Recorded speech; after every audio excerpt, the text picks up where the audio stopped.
నమస్కారం. ఇవాళ మనం తెలుగు సాహిత్యంలో దాగున్న 3 అద్భుతమైన ఆణిముత్యాల గురించి ఎంతో ఆసక్తికరమైన విషయాలు తెలుసుకుందాం. ఒక స్వాతంత్ర సమరయోధురాలి ధైర్యం, ఒక నటుడి సమయస్ఫూర్తి, అలాగే ఒక తాతయ్య చేసిన గొప్ప త్యాగం. ఇవే ఆ 3 కథలు. ముందుగా స్వాతంత్ర పోరాటంలో జైలుకెళ్లిన తొలి తెలుగు మహిళ ధీరవనిత దువ్వూరి సుబ్బమ్మగారి గురించి చూద్దాం. క్షమాపణ చెబితే వదిలేస్తానన్న బ్రిటిష్ కలెక్టర్తో నా కాలిగోరు కూడా మీ ప్రభుత్వానికి క్షమాపణ చెప్పదు అని ఖరాఖండిగా తేల్చి చెప్పారు.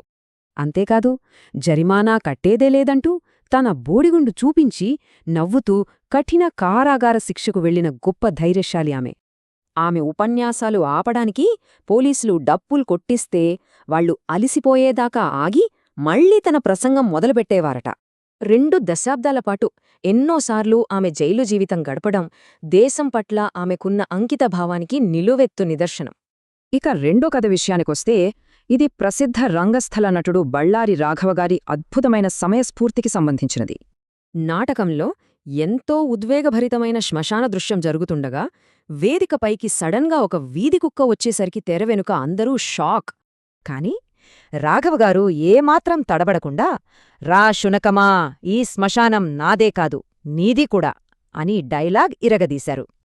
ఆ సీను ఎంత న్యాచురల్గా వచ్చిందంటే ఆ కుక్కకు ట్రైనింగ్ ఇచ్చి మరీ నాటకంలోకి తెచ్చారని ప్రేక్షకులు నిజంగానే నమ్మేశారు. చివరిగా రచయిత్రి ద్వివేదుల విశాలాక్షిగారు రాసిన మనస్వి అనే కథ.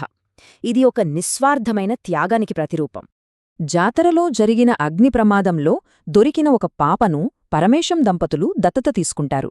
కొన్నాళ్లకి ఒక వృద్ధుడు వాళ్ల ఇంటికొస్తాడు. ఆ ప్రమాదంలో తన కుటుంబాన్నంతా కోల్పోయిన ఆ వృద్ధుడు ఈ పాప తన సొంత మనవరాలే అని నమ్మి వస్తాడు. అయితే దత్తత తీసుకున్న తల్లిదండ్రులో ఆ పాపను ఎంతగా ప్రాణంగా చూసుకుంటున్నారో చూసి ఆయనకొక పెద్ద ధర్మసంకటమెదురవుతుంది.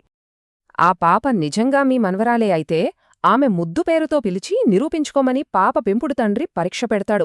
అసలు ట్విస్ట్ ఏంటంటే, పాప అసలు పేరు కిట్టు అని తెలిసినా ఆ తాతయ్య కావాలనే నిమ్మి అని తప్పు పేరుతో పిలుస్తాడు. పాప భవిష్యత్తు కోసం, ఆ పసిదాని ఆనందం కోసం కావాలనే ఆ పరీక్షలో ఓడిపోయి బస్సెక్కి వెళ్ళిపోతాగా తాతయ్య.